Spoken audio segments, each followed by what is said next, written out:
Instructions for accessing subtitles in a language other than English are included on our board meetings webpage as well as in the description below. Instrucciones para acceder a los subtítulos en un idioma que no sea el inglés se incluyen en nuestra página web de reuniones de la Junta, así como en la descripción a continuación.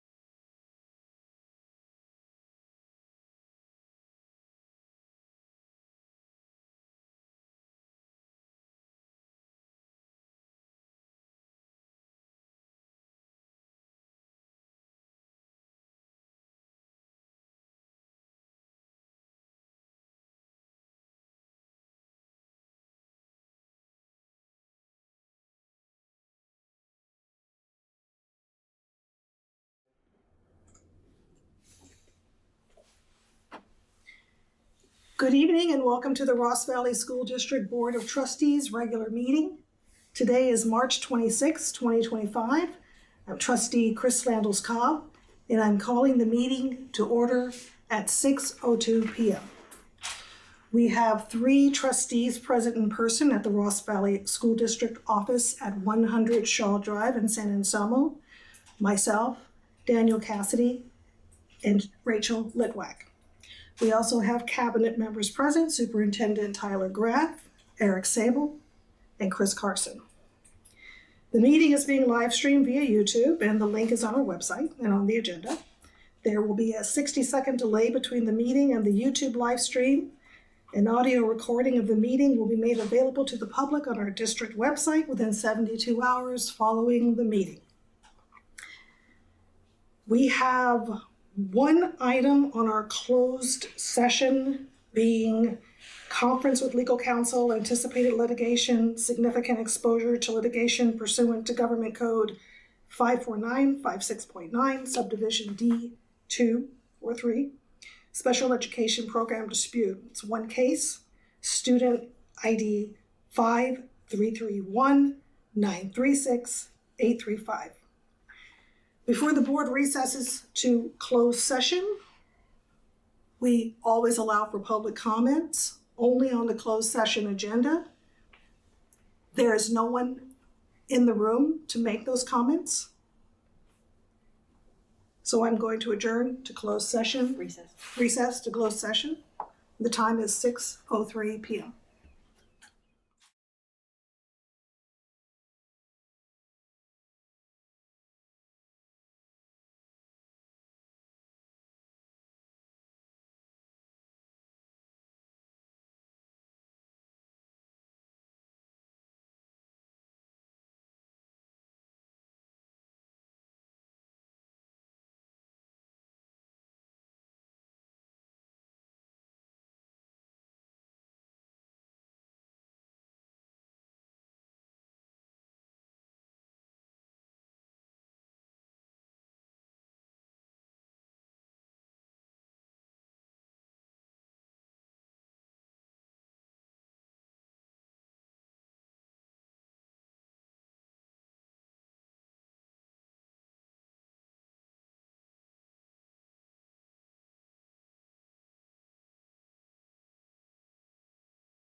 Good evening once more.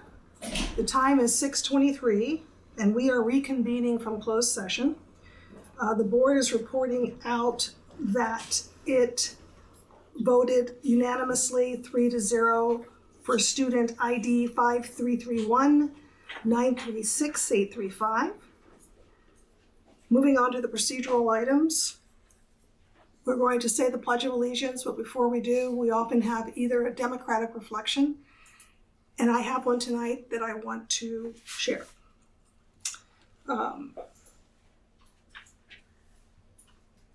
flag right here represents something which is a united democracy.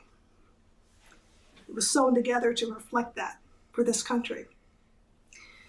And regardless of where you stand, our country is experiencing profound changes of which we will not know for some time what the impact will be, whether it's positive or not. What we do know is that we are at the helm, all of us, guiding young minds in the future of this country. And I want this night and our work to continue to remind us that we do not do this for ourselves, but for the children who are powerless to determine what makes for them a great education. As adults, we've had our moment to be molded through our own education and community. We're done. Our time in the sun is complete, and whatever it provided, so be it. So I hope that as stewards of the future of others, we continue to push empathy over violence, togetherness over divisiveness, and belonging over exclusion. And to make those things an undying part and maybe even a pledge to our school community and our democracy. For those of you who wish to stand, please join us in reciting the Pledge of Allegiance. I pledge allegiance to the flag of the United States of America and to the republic for which it stands, one nation, under God, indivisible, with liberty and justice for all.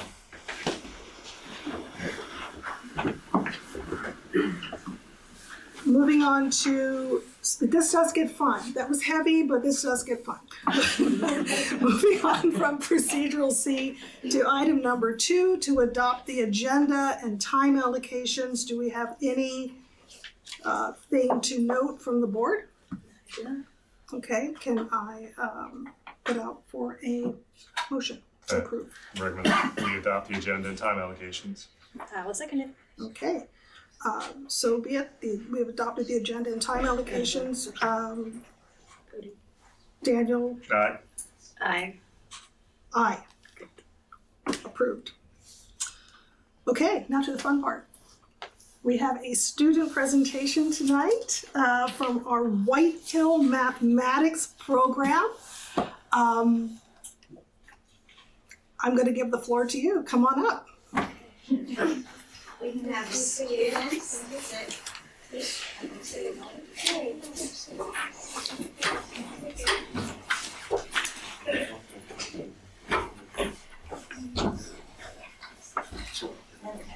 Introduce yourselves before you talk. I'd love to know who you are. Hi, I'm Callie Hess. What grade are you in? I'm in 7th grade. 7th grade. I'm Iris Gravencourt and I'm in 7th grade too.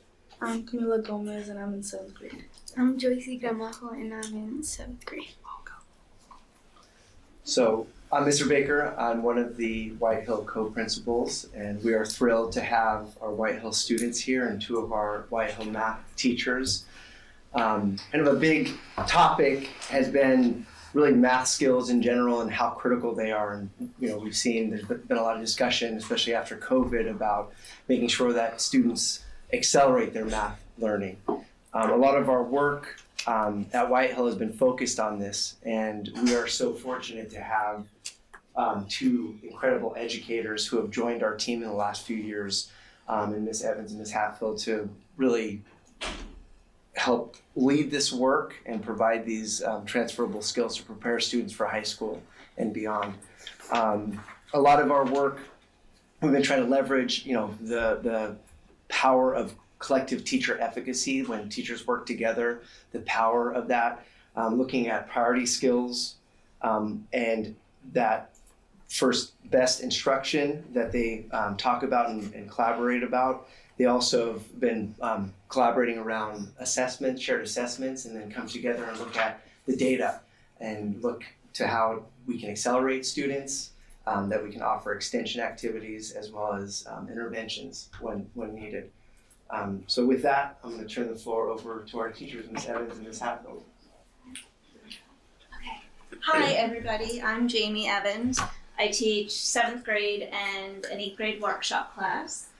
And I am Brianna Hatfield. I teach 2 math workshop classes for 6th grade and 7th grade, and I teach math 7 and math 8. Okay, so there's 2 things that we're going to talk to you about tonight that are very impactful and student facing and impact the student experience in our classroom this year. And those are Amplify, Desmos Math, and iReady.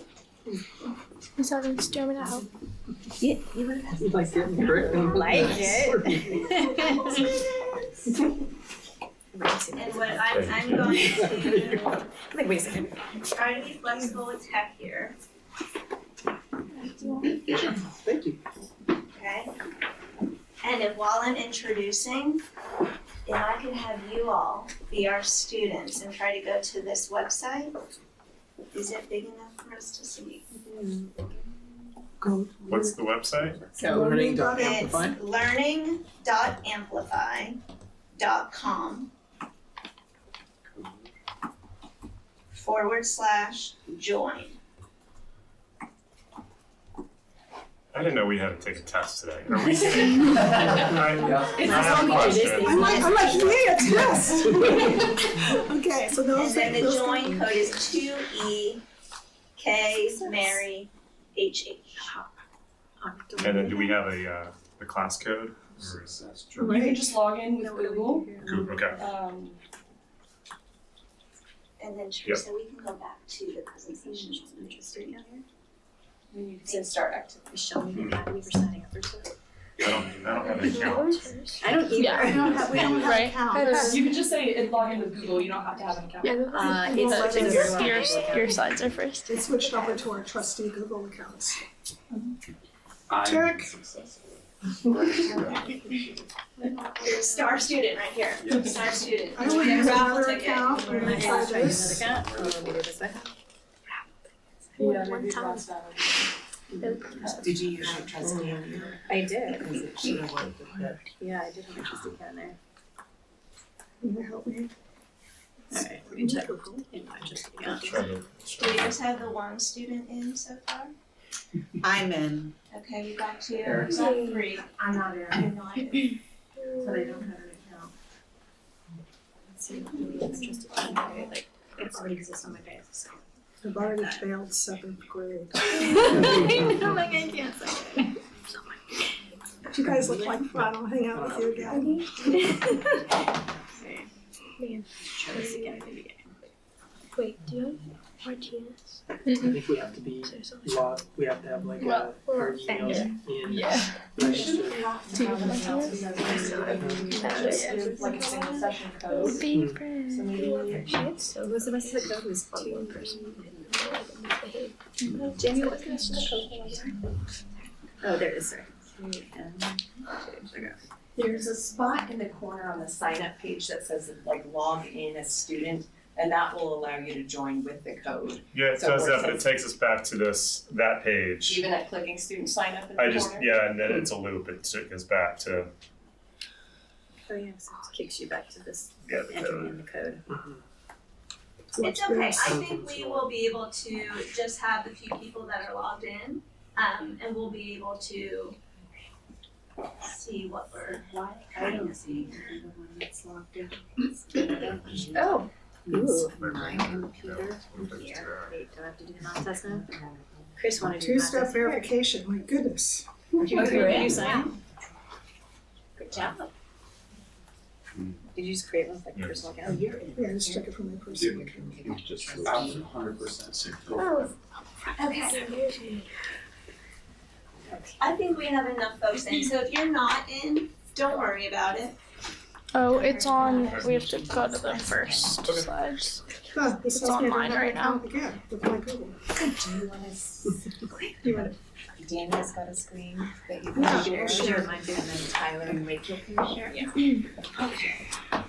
All right. Okay, so Teresa, let's go back to the slide. Okay. All right, so we will quickly move on because we know we're all here to see the kids. Amplify Desmos Map is the curriculum that we're piloting this year. It's got a digital platform, and then it also has the consumable for the students. Every single digital lesson has an alternate in the workbook, so we get to balance that tech versus pencil to paper. What we love about it, and what I want you to look out for when the kids are walking you through their experience, one is the conceptual modeling that it provides. It's super important that students are able to anchor their mathematical concepts to a model, and Desmos is exceptional at providing this. They're all interactive models, so the students can see how different inputs make the model react. Two is visibility to student thinking. So in the 7th grade classroom, sometimes a teacher will ask a question to get a conversation going, and the kids are like, we don't get anything. And in these digital lessons, they have the opportunity to give input on their screens, which the teachers can then see and respond to in the moment, which is fantastic. Students get real-time feedback as they're working with the models, so they can not only see if their answers are correct or incorrect, but they can see what their answer did to the model. So they can see, oh, I made the shape bigger, my intention was to make it smaller. What can I do different to start getting on the right track? And then lastly, look for high engagement levels when they're showing you their favorite slides. The students seem to have a lot of fun with Desmos. There's lots of conversation that it generates, lots of laughing that happens in the classroom, and it's overall just really high engagement. So look out for those things when the kids walk you through. Miss Hatfield's going to talk a little bit about iReady. Yeah, so I'm sure you guys have seen a little bit about iReady because I think the elementary schools, or at least a couple of them, are using them. But we wanted to show you a little bit about what we see from the middle school standpoint. So some things that we love about iReady is we're able to see their growth over time. So they took their first diagnostic assessment at the beginning of the year, and then we took one again in January, and then we will take one again at the end of the year. And then from that diagnostic, we get to see their mind path, which sets them up for individualized lessons. And then in addition to that, we can, as teachers, assign them lessons that can give students who might be struggling on an in-class topic some extra practice, so to add that fluency to it. Okay. So.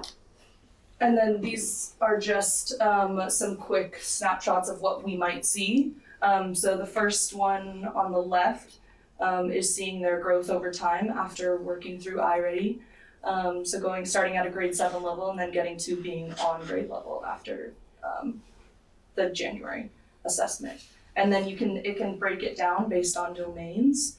So looking at those 4, and then you get to see their growth for those specific domains over time. And then this is again one that you can see their specific time spent on the specific domains. So the lessons that they might have passed or tried to work through. Yeah, that's it. Okay, so we're gonna move on to the student experience. And thank you all once again for making time in your schedules to come. We're really happy to have you, and they're gonna have fun with you. So they picked out some of their favorite Desmos slides. You guys are gonna be the students.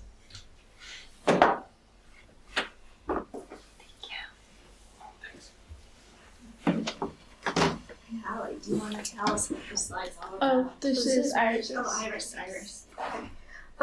So this slide shows us if you watch the video. Just watch the video really quick. So you want us to watch the video? Yeah, she can show it on the TVs too. So as we can see, number 1 starts ahead of number 2. Tammy, we call her, is a cheater. Not good. And we did this in class with Miss Evans.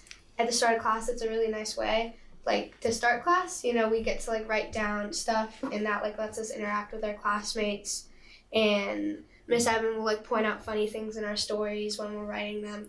And it's a nice way to, like, start class and laugh and, like, just make it not super serious math all the time.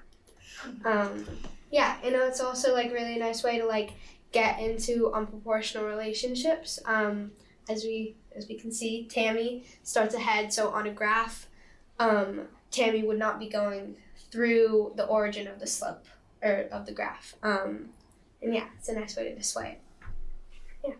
Yeah. You want to move on to the next one? Number 2 would be great. Yeah, so with this one also, similar video, and that one of Desmo's like great things is we can see like immediate feedback. So if you guys want to try, you can to type in some answers, and yeah. Just give me a second there. And then we're gonna observe you over here because we can see what you're doing. So let's make it this one.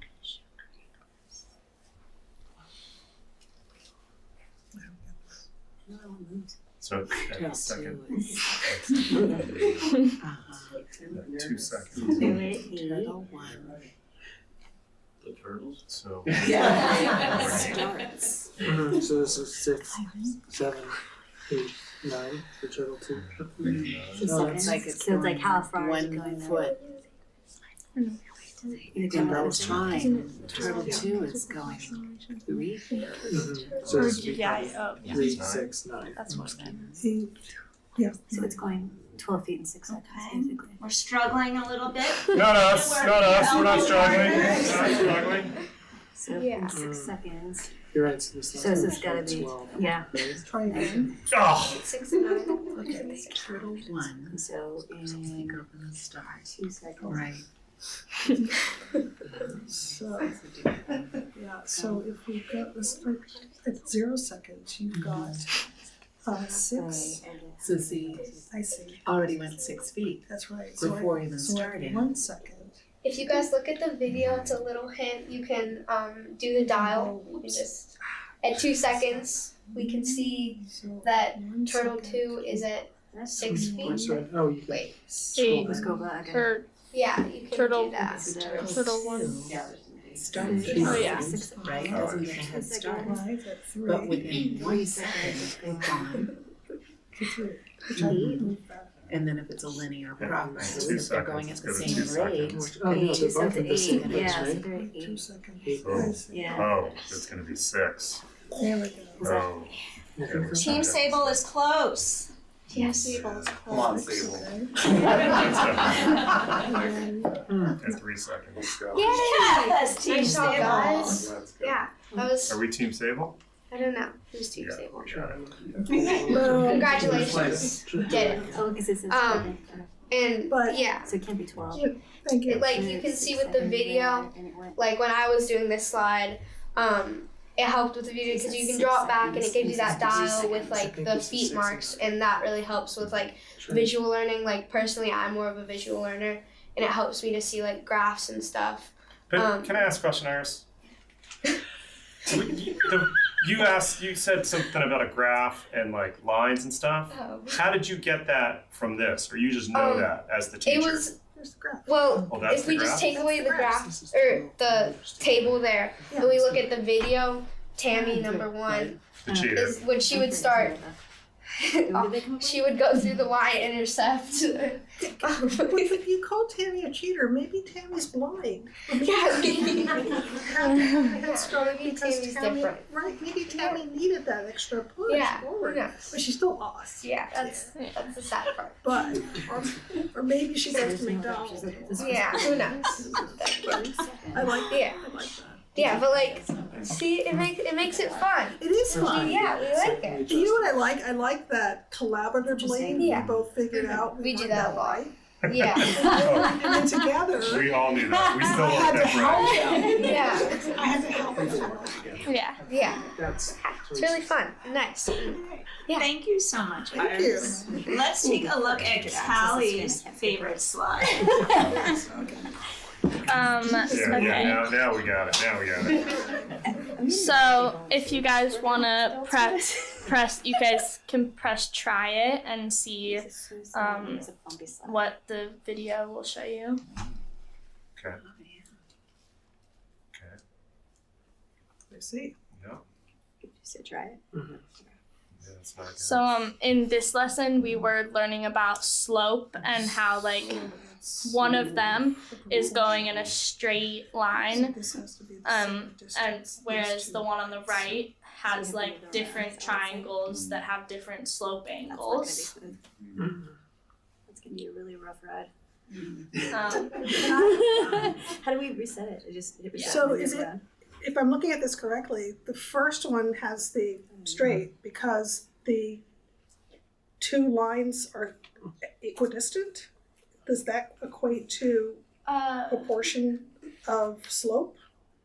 We like that word better.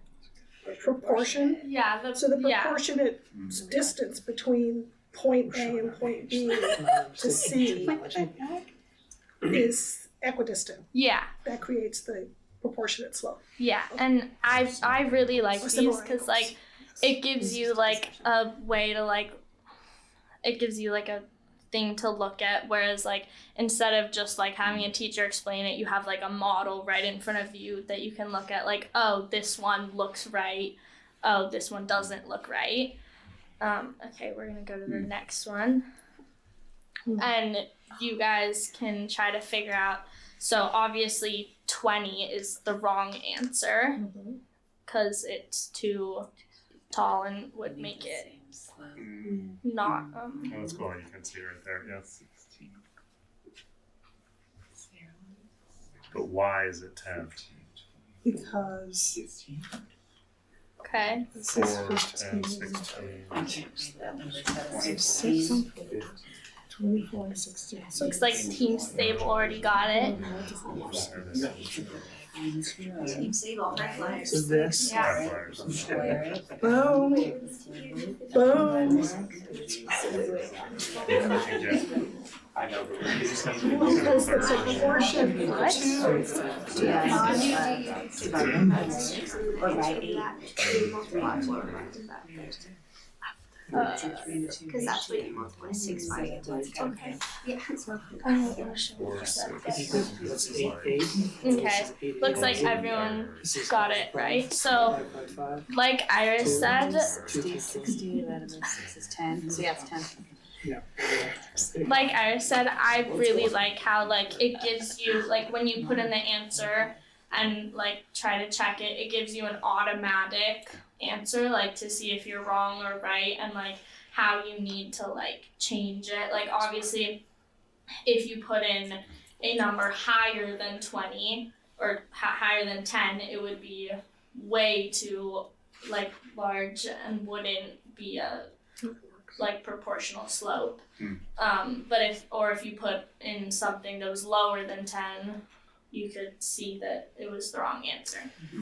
So what if you just put in a number and got lucky? Does it tell you why you're correct? It doesn't tell you why you're correct, but I think a lot of the time Miss Evans like tells us to like don't just guess, like actually try to work through the problem and like try to figure it out yourself. And then usually also after we do the slide, depending on if we're working with a partner, then you and your partner would probably talk about it, or if we're working in a whole group as a class, like we would usually talk about the slide after everyone put in an answer.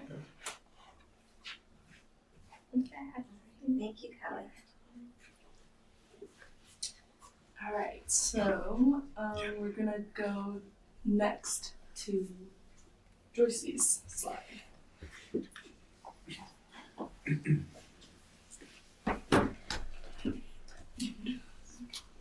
Desmos is a learning experience that helped me improve my abilities to learn new skills. The math lessons we were introduced to were very entertaining because of its fun animations, and it makes my learning easier and more enjoyable because it was visual. I personally really had fun learning scaled copies, where you make a copy of a drawing and multiply it by a larger number. On this slide, you can change the lengths of each side of your robot to create a scaled copy. You can go ahead and try it.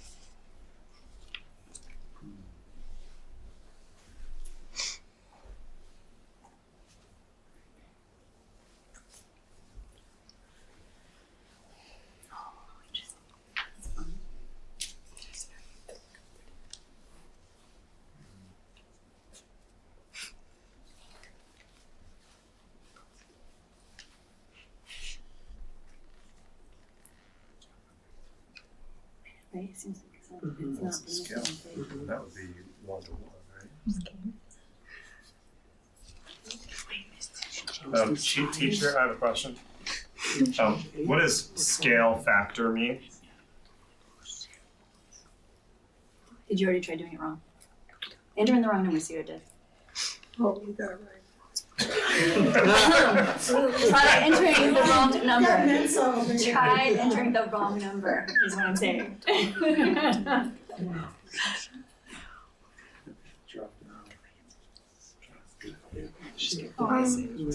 A scale factor is Okay, so. Hold on, the teacher's talking. Don't be rude, student. a scale factor is like Interesting. what you multiply by to make it a proportional like shape. To make it proportional? Yeah. So, okay, so multiplied by 2, everything is doubled then?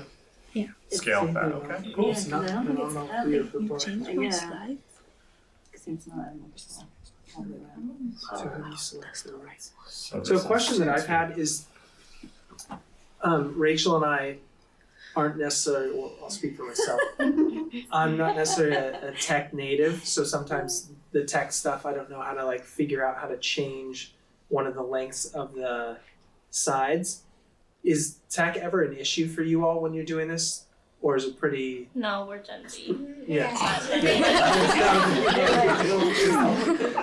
Oh, wait, so you're asking for a friend.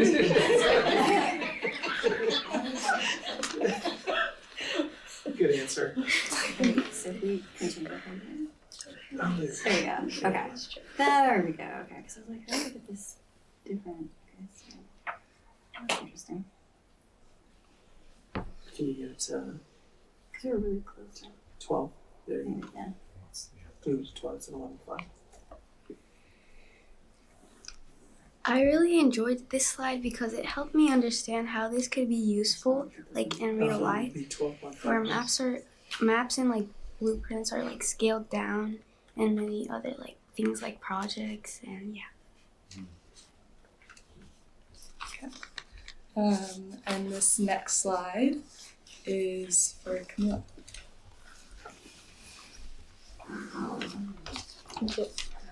Using Desmos for the first time was a game changer because it helped me explore more mathematics. One of my favorite mathematic problems were equations. It was very entertaining for me and it helped me understand the concept of how to read a tape diagram. In this slide, it asked me which of these equations matched the tape diagram, and the best equation that helped me was 3 parentheses x plus 6 equals 30. And how I solved it was I had to multiply 3 and x, which equals 3x. And you have to do the same to 6, which is 18. And I got a piece of scratch paper and I had to write 3x plus 18 equals 30. Then I had to solve it by subtracting 18 from both sides. And I got 3x equals 12. Then I had to divide by 3 and got x equals 4. So that's how I found out what x represents.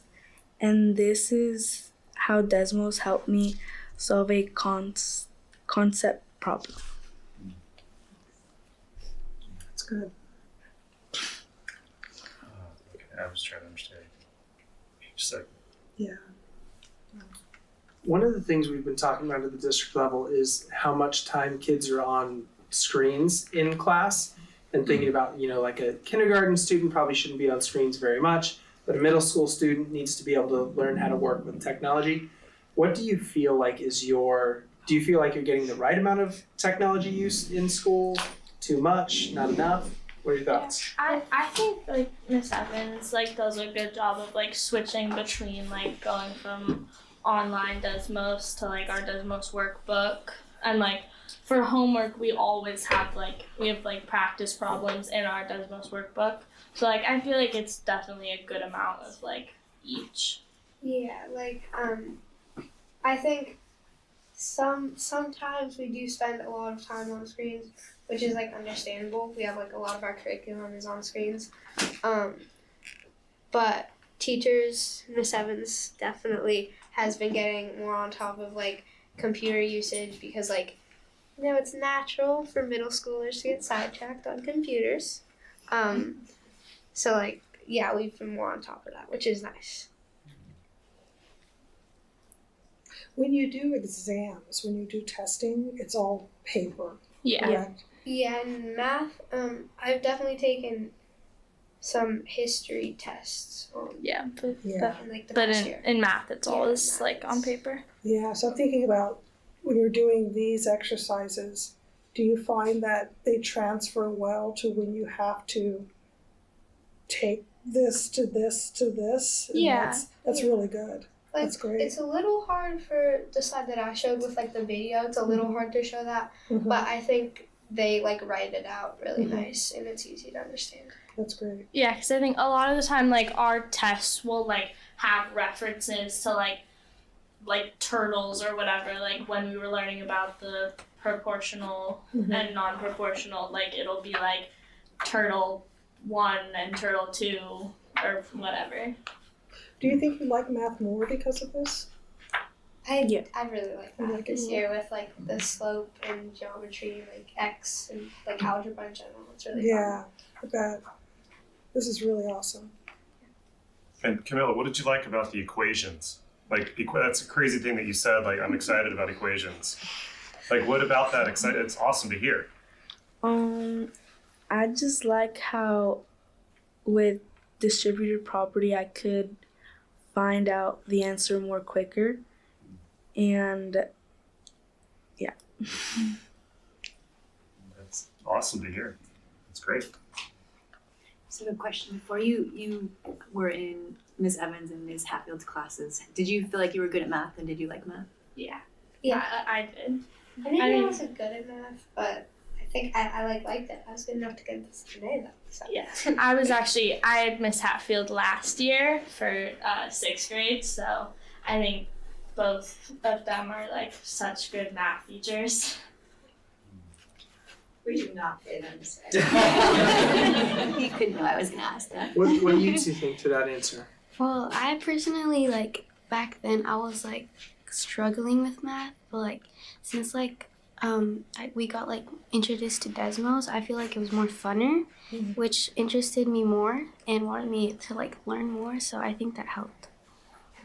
Yeah, in the past, like last year, I was kind of also struggling in math, but then when I started using Desmos this year, it kind of helped me with my mathematics skills, and also Miss Hatfield helped me a lot by like teaching me step by steps, and then I got it on my own.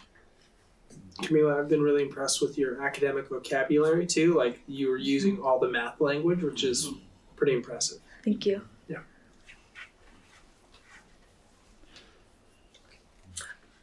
Was that the last one? Guys, you did, that's amazing. Thank you. Thank Thank you so much. Thank you.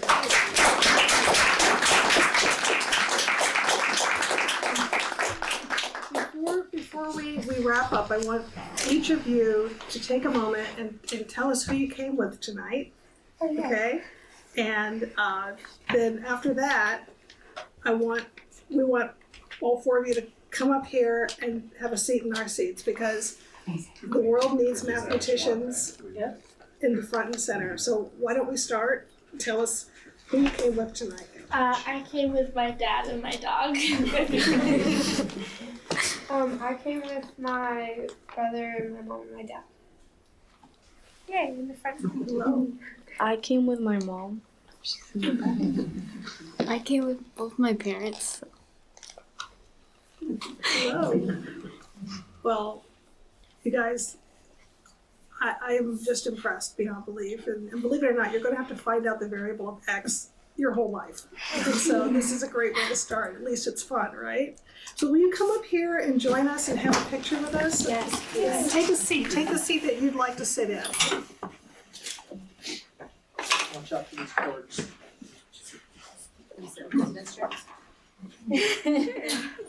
Sit next to you, Callie. Oh, that's a Superintendent's chair, so if you want to be like the head of the whole entire school district. I'm good with First that. test. I can do that. There you go. Seat.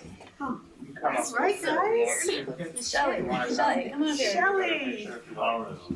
Sure. Wait, come on, Shelly. I'm the X. I'll get on those. Variable X has shown up. How about the gavel? Do we have the There we gavel? Ah, yes. Gavel. Here we go. Here's your X. Drop down, Shelly. All right. And I just want to note that this, to me, is a really good representation of why White Hill has been recognized as a school to watch. Fantastic teachers, building strong relationships with students deeply engaged in their academic content, and it being rigorous content too. So I just think this is a really good example of what an excellent middle school looks like in practice. So thanks for coming to share, folks. And we have swirl ice cream gift cards for all four of you. So. Fancy. Nice. Oh. Do epic stuff. I know. Thank you. Thank you for the humbling math lessons. That was fun. Great. Thank you. Good job.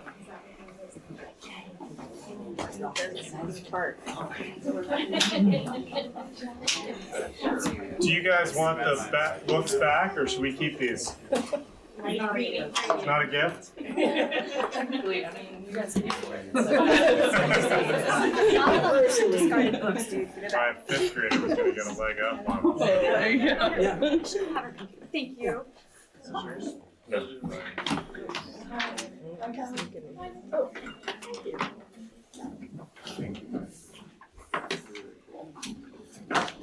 Okay.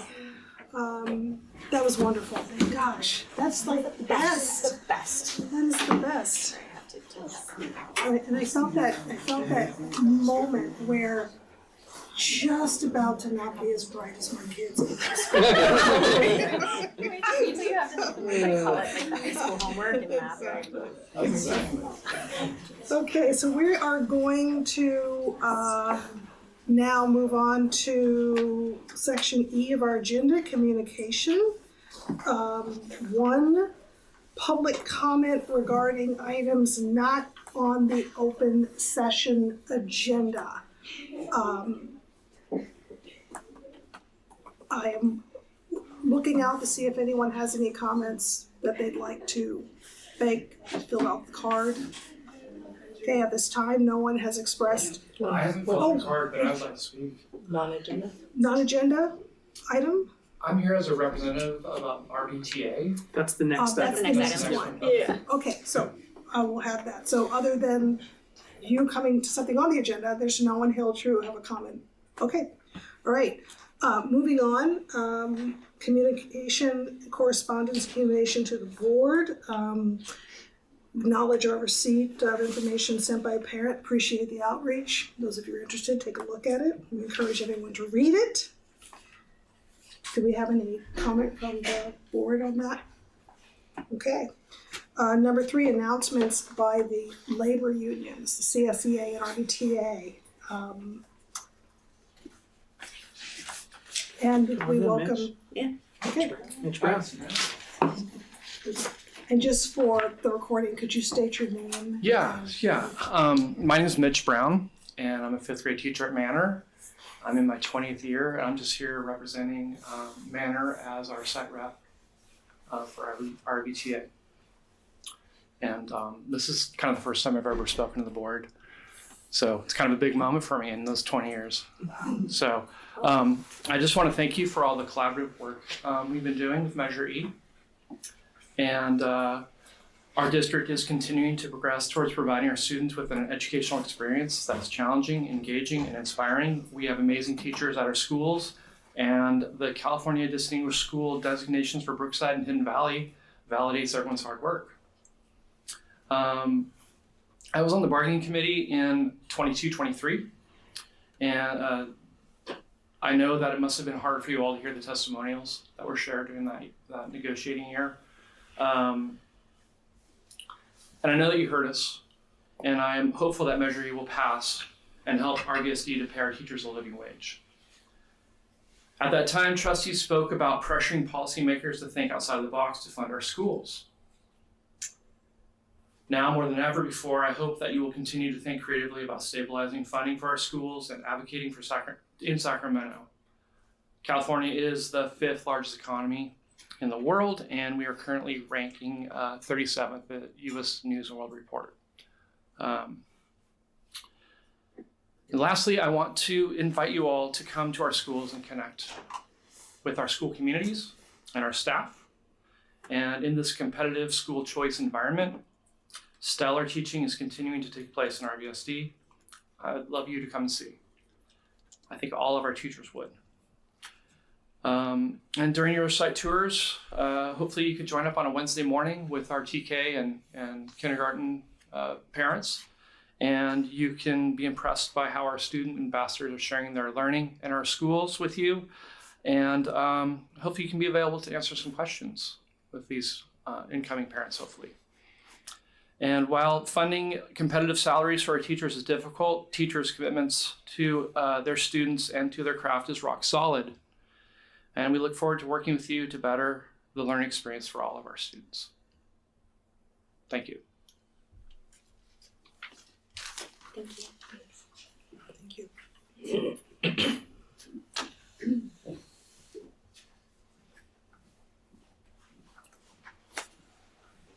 Moving on to section F, presentation or action items on the agenda. Number 1 is the recommended adoption of Resolution 12-2425, recognizing April 2025 as Arab American Heritage Month. Great, so like we've been doing all year, bringing in cultural celebrations and recognitions of different cultures each month. The reason we're bringing the Arab American History Month today, is that our next board meeting is until April 30th, and we want to make sure we're recognizing that before the end of that month. And this is just another recognition that Arab Americans have made a significant impact on the culture of our entire community and our country. They've been actors and models and CEOs and politicians and business leaders. And we just want to make sure that all families that attend our RVSD feel welcome and that we recognize them. So I'd like to bring this to the board for vote. Okay. Does anyone have any comments on the attachment before we put a motion out? Any public comment on this item? Okay, there are no public comments on it. I will open up the floor for a motion. Before we do a motion, I just want to say thank you for bringing these to us every month. I appreciate it. Agreed. But with that, I would make a motion that we approve Resolution 12-2425, recognizing April 2025 as Arab American Heritage Month. Second. Okay. All in favor? Rachel? Aye. Shelley? Aye. Daniel? Aye. Aye from myself. Okay, approved. Thank you. Thank you. Item number 2 is the recommended adoption of Chevalier as the instructional program for 7th and 8th grade Spanish. Yes, terrific.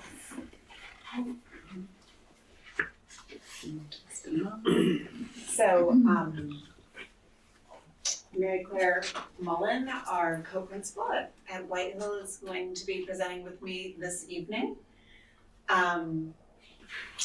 We started the year with some new Spanish teachers, but not a new curriculum, and just pretty quickly recognized that there's a need to have a base program. We previously had some long-time Spanish teachers within the district who had developed their own curriculum that was standards aligned, but having teachers that need a little bit more. Julia, I know I didn't pronounce that correct because I'm such a Okay, I'm gonna try and then Eric can correct me. Kate Chevrolet. That's a Chevrolet. Chevrolet. Okay. Chevrolet. Chevrolet, because I was doing the French. No, you were. And I realized, oh wait, this is not French. This is This The is French Spanish. person speaking It Spanish. means that's awesome. That's awesome. Great. And it's the name of the program that we've been piloting all year. So I'm just gonna start by talking a little bit about the pilot process. So basically, as we started the year, we had a very quick identification of a need for an instructional program to use alongside our really strong teacher-created standards-aligned materials, and took a dive into which programs the state of California is recommending for Spanish language instruction, and there are 3. Kate Chevrolet, Reporteros, and Senderos. And we did a preview of all of those. We contacted all the publishers. We had little, informational sessions with each, and the teachers landed on. You got it.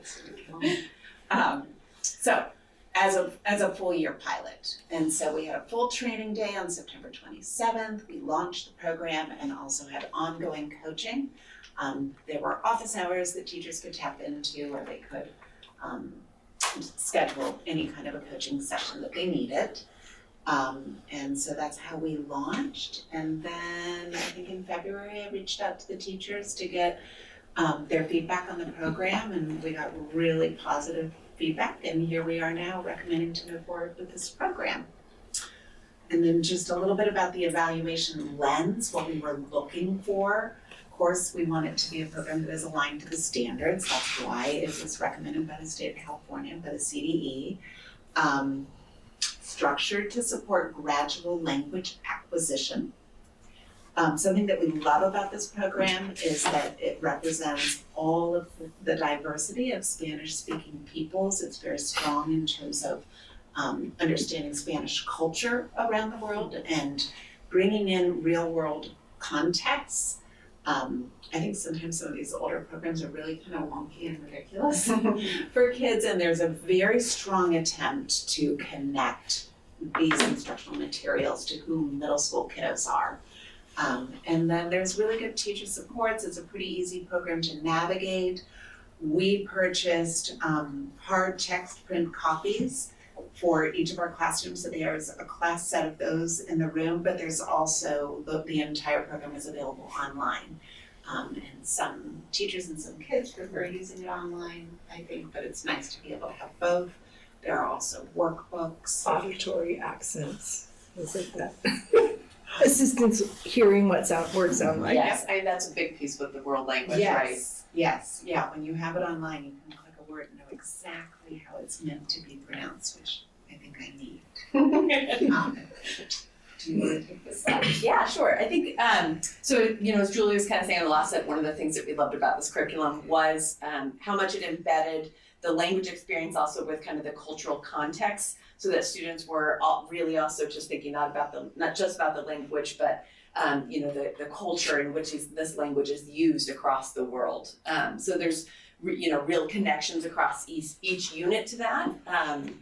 They're also with each unit kind of aligned to some of the work that we've been doing with looking at learning targets around goals and that culturally responsive and relevant videos. Each unit is lined to, what are really clear student I can statements. So they're kind of identifying what are the specific things I'm working on in terms of my language acquisition in this unit. And then those videos, which we'll get to see some of those in a moment here as well. And then, with language, it's, such an experiential type of learning, because students are really practicing, in that with their oral language, with their written language, and so there are really great opportunities throughout this curriculum for students to engage in all those different modalities. Yeah. So where we pop to the other tab? Yes, so we're going to pop into the tab here. We're going to watch a little example just of a video that really students might start as an opener to a unit that really embeds the new vocabulary that they're starting to, acquire in a context here. It's got a little bit of middle school goofiness to it.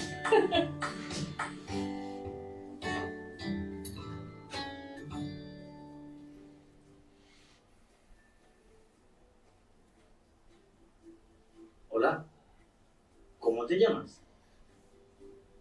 Yo me llamo Iván. ¿Y tú? Yo me llamo Iván. Mucho gusto. Mucho gusto. Nos vemos.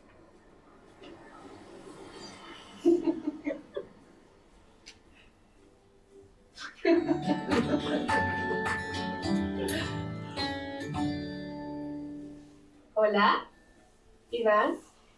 ¿Cómo se escribe Iván? ¿Con B corta? Ajá.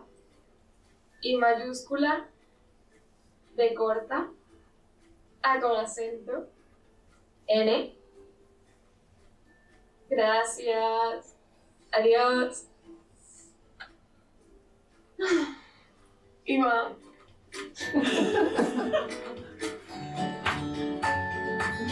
You saw this.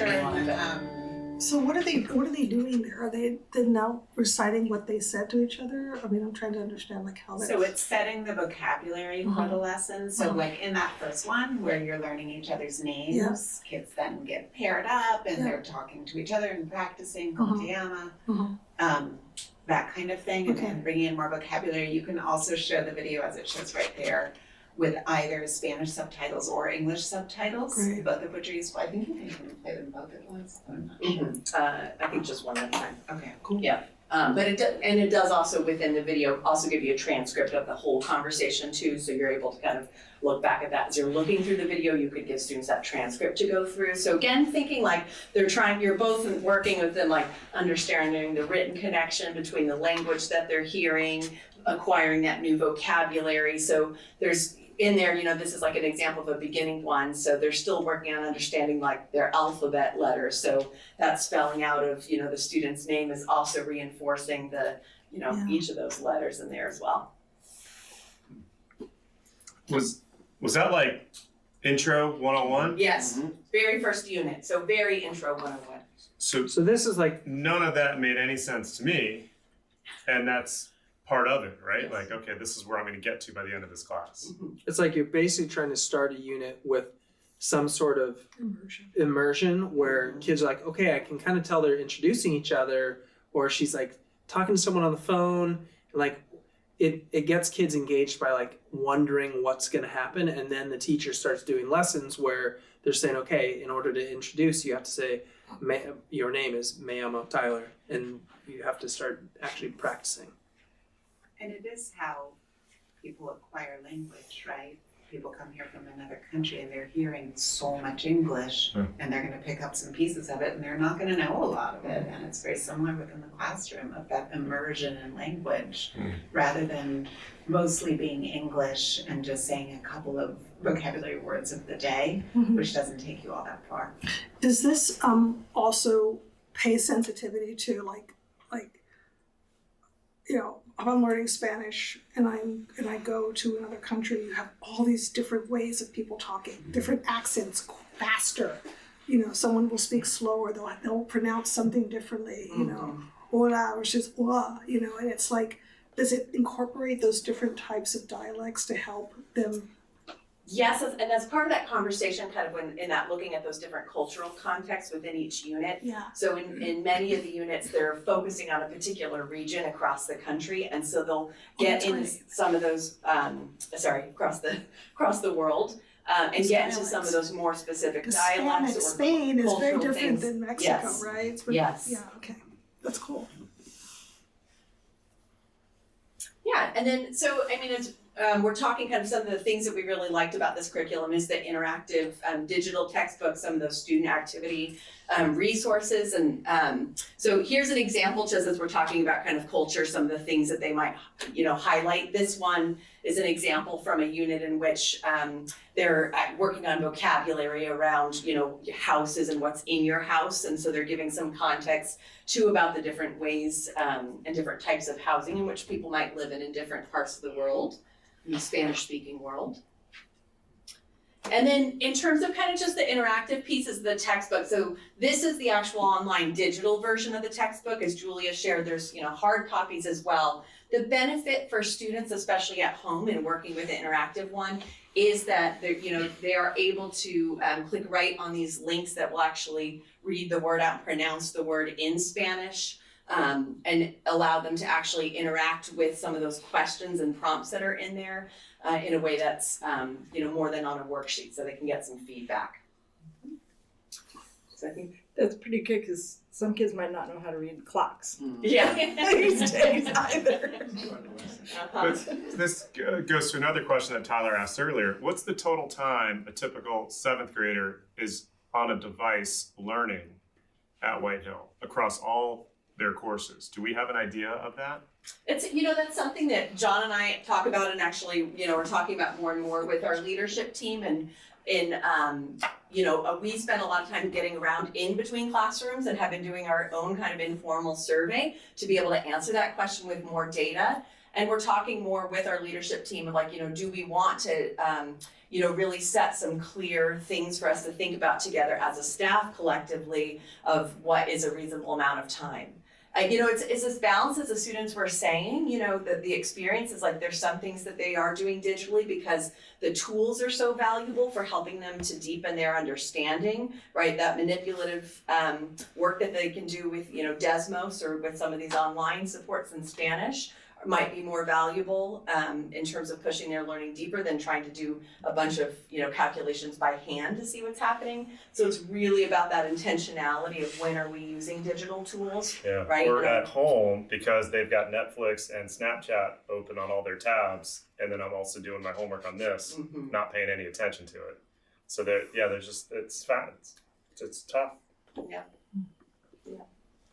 I would just say that within the classroom, you could almost look at this as within math class, you're doing a lot of mathematics problems and talking them through, and there's a whole interactive piece that happens there, and then there is some really appropriate practice time. Some of what you're seeing here is that practice time. So you've done a lesson where the kids have been practicing around time. Everyone kind of in the class has had to say voy a la biblioteca, las tres, or whatever it is, and then now we're going to practice on here and see if, we're becoming more fluent in that way. Yeah, and then just that interactive piece, so there is a piece on here is where teachers can also, assign some of the assignments that you see there in the textbook, but can actually assign a digital version. So students can actually answer right on their computer and be able to submit right away to get feedback and go back and see which one of those they got correct, which ones they might need to go back and rework on. And Daniel, I think that's one of the powers, because I think you and I have had lots of conversations about how much tech. The immediate feedback is really important for students, and I think when you're a teacher with 30 kids, you might only be able to give feedback to 5 or 7 kids over the course of the lesson, where this is giving all kids feedback, but we don't want to over rely on it because the most powerful teacher in the classroom is the teacher, and then the second most powerful is the other students, and I would put technology beyond that. And then, just another tool that's within this curriculum is actually this a platform called Clear Talk, in which students are actually able to have a conversation with AI. So if they're working, for example, maybe studying for a test where they're going to have to do some dialogue, with the teacher back and forth, this allows them to actually get feedback on the verbal language, their oral language that they're practicing in real time. And there's a little demo here for that we can take a look at. The video loads over it. I don't know. It should actually be, that link there. It just takes a moment to load.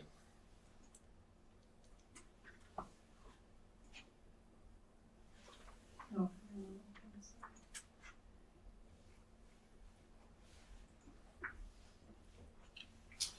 don't have permission.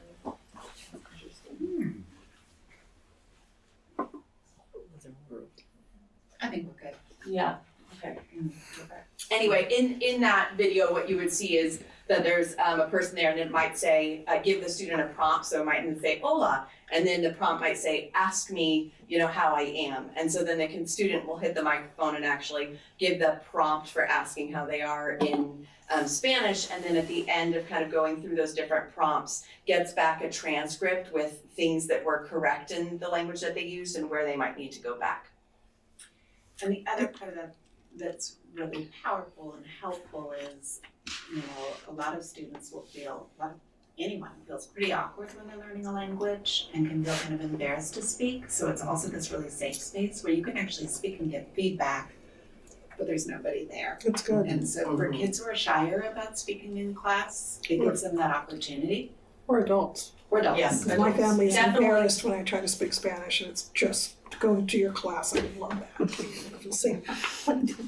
Is there when they do practice on these modules, is there a built-in AI function that picks up on weaknesses so that they can go back, so that it comes and helps them work on the areas that? That's what ClearTalk has. That's what ClearTalk has. Okay, that's great. That's great. And it's personalized for that person, so that it just is responding to them. So if in they, time. they might say, "Here's another way that you can say it." Okay. Or, it's AI. That's great. And it will get better over time, Yes. right? We all know Hopeful, that. yeah. Does it record their spoken words so they can listen to it back and hear their accent? Because that's a hard thing for students or anyone to understand of what do I sound like in Spanish? That's a good question. I would have to double check and look back at the transcript. I didn't see that, but I wasn't looking for it either when I was looking through it, yeah. Very different from when I learned Spanish in high school. Yeah. They were like, now we're going to learn the months. Yeah. So again, what we really like about this program, we love that it's culturally rich. We love that it's authentic and that it speaks to who a middle school kiddo is. We also like that there's a more traditional textbook as well as all of, the online and tech aspects and bells and whistles that can actually really provide something that paper can't provide. And we think it's a really good program. You mentioned this is being used across the country? So Or California? the California Department of Education reviews for every content area, reviews all different kinds of textbooks, and then they determine which ones meet their standards, and there were only three publishers that met the standard, and this was one of them. Given the integration of all these different learning modalities that are wildly new to a lot of people, and I imagine to a lot of teachers as well, and you talked about coaching and teacher support, does that include learning how to teach with, how to integrate small group work in a classroom among students with whatever's the online thing, or even something as simple as the teacher should sit in the back of the class when you're doing the online stuff so you can see everybody's screens as opposed to sitting up traditionally teachers sit up in the front of the class, but when everybody's got their Chromebooks open and they're doing digital stuff, to your point of do they get are at that point walking around, monitoring. We also have a program that we use that actually lets the teacher on one screen see what's on every child's screen within the classroom, even if they're sometimes when we'll have a middle school math release day here and they'll be checking and then they can freeze their student's screen if they're on the wrong thing. Oh, interesting. So Okay. kids get bumped off. And so is that part of the coaching, or is how to deal with digital integration at different? It's a little bit of both. I would say some of this is definitely a conversation that happens in the in the onboarding with the curriculum and them understanding all the components. And then another layer of it is really the work that we do, I think, across sites all the time with how do we give time to teachers to collaborate with one another and really talk about the instructional practices in the classroom and how they're finding the most effective ways to engage students, with the different curriculum pieces that are there and what else to bring in. Cool. Will this be available for at-home study if they'd like to go on to this program anytime? That's great. You could learn along. I've got my Duolingo, thank you very much. My little phone vibrates, it sends adrenaline up my spine. And is Clear Talk part of this, or is this a separate? This is part of the. Okay. I was gonna try to say the name, but okay. I know. Okay. Oh my goodness. I'm gonna say it the same way that you said it now. Chevre. But what's the correct pronunciation? Chevre. Chevre. I'm a native Spanish speaker. It's Oh, help us out. Chévere. Okay. Chévere. A little more chew. Yeah, a little more chew. Thank you. Appreciate that very much. And I'm sure Eric is like, no, it's so good. It's all good. I mean, that's the process of learning is, is being the immersion, repetition. It's just like, when our little infants are starting to learn how to talk and the real key, like we saw with our math students and just how comfortable they were in talking to us and math talk and, joking and having fun with it is just getting past the self-consciousness of not speaking at this high level. And that's all the culture that, our teachers are bringing. And, I know too that when they go to Archie, because those are former colleagues of mine, they'll have the same attitude, which is take a risk and you will say things that will embarrass you deeply, and that is part of learning a language.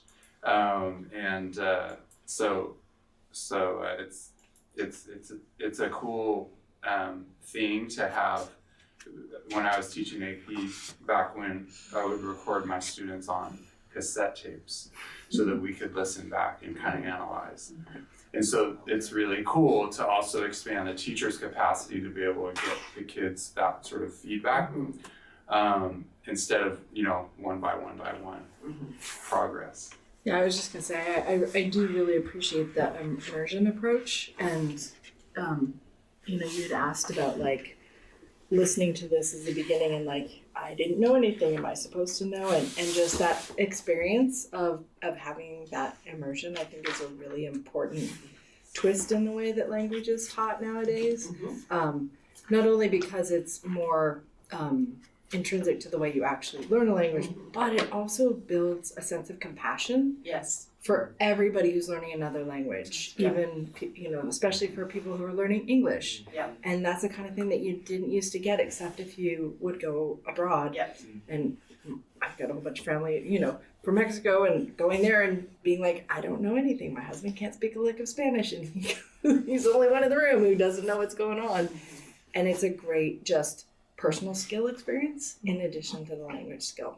So I really appreciate that addition in our curriculum. So staff recommends the adoption of Kate Chevre as our Spanish World Language instructional program. Okay. Thank you very much.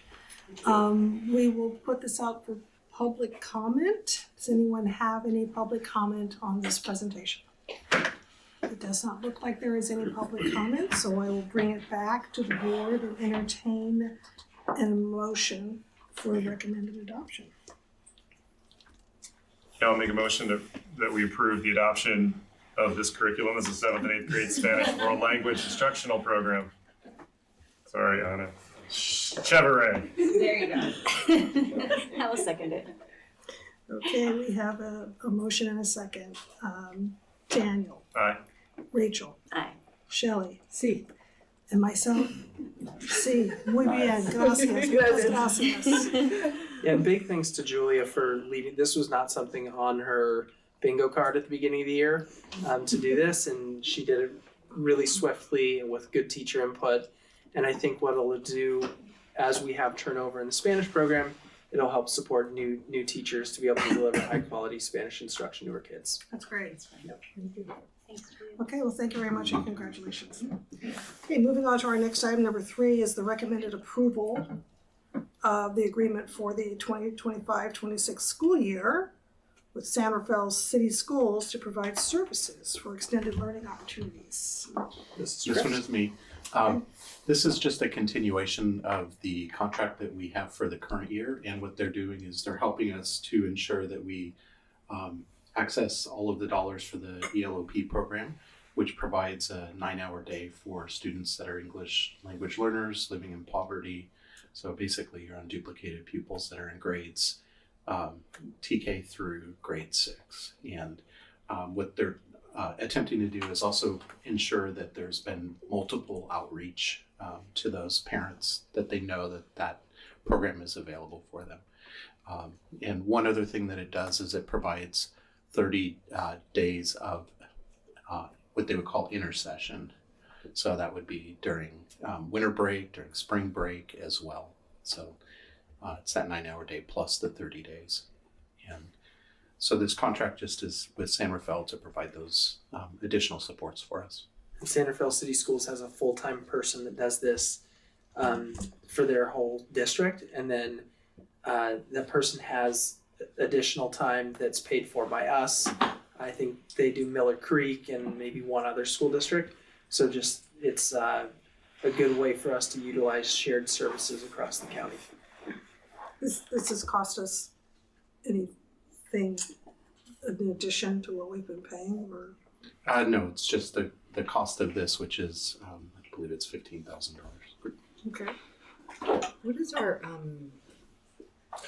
usage rate of students who qualify to students who avail themselves of the ELOP services? Do we know? That's a great question, and probably one that I would have to come back with. Okay. I know that what the YMCA is doing is they're braiding their program together to try and find the best way to be able to provide the services, and this is one of the things. And I know it's individualized by school site, and so I'll make that one of my tasks to bring back to the board. Great. Okay. My approval's not contingent upon that. I was just curious. Okay. All right, so we will put this out for public comment on this particular issue. Do we have any?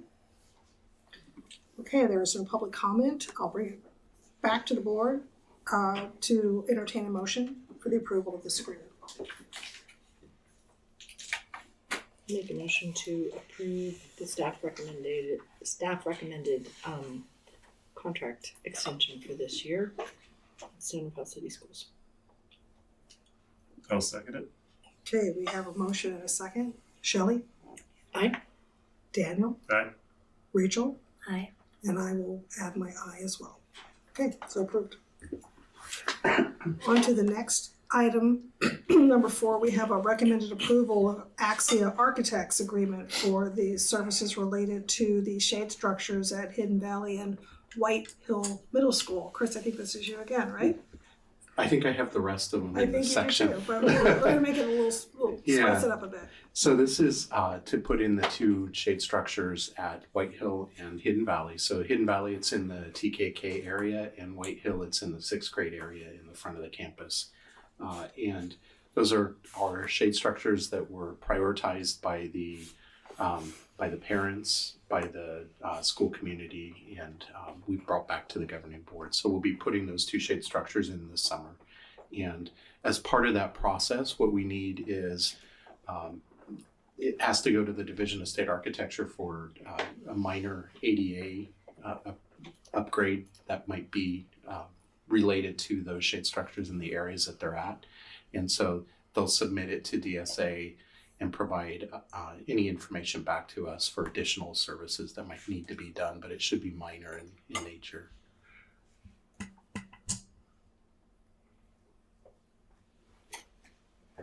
there any ongoing maintenance considerations with these shade structures?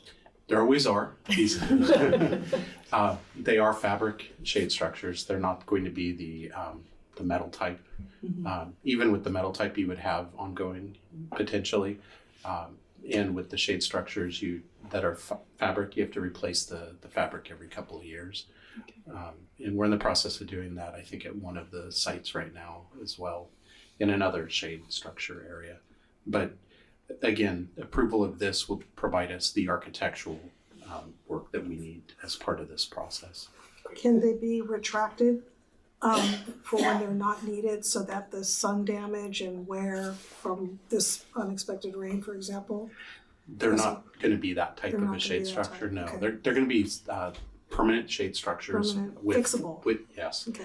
With 4 posts, and we expect it to be about a 20 or 12 by 20, I think, is the size for the kindergarten TK area, and it should be close to 30 by 30 for the 6th grade area. So they're pretty large. Are they under warranty at all? I mean, I think about these windstorms that come through here every year, and spending this kind of money and then having them ripped during a major storm. Are they? Yeah. Have they provided any warranty for some time on these? You usually get like a year warranty on it, and they're rated to absorb the type of winds that we get, and so we shouldn't have them go out on a routine basis. It should happen every, maybe 3, 4, 5 years, kind of in that range. And is this gonna be over the new digging pit in Hidden Valley for the TK, or near it, or is that gonna interfere with that? The digging pit is actually going to be kind of over by the garden area. And so this is going to be, completely different area. This is going to be in the existing TKK area, and we're hoping to extend it just a little bit as well. Is it going to be over where the kids eat? Kind of in back, behind the play structure. Where kids eat lunch? Yeah, kind of in that general area. Good.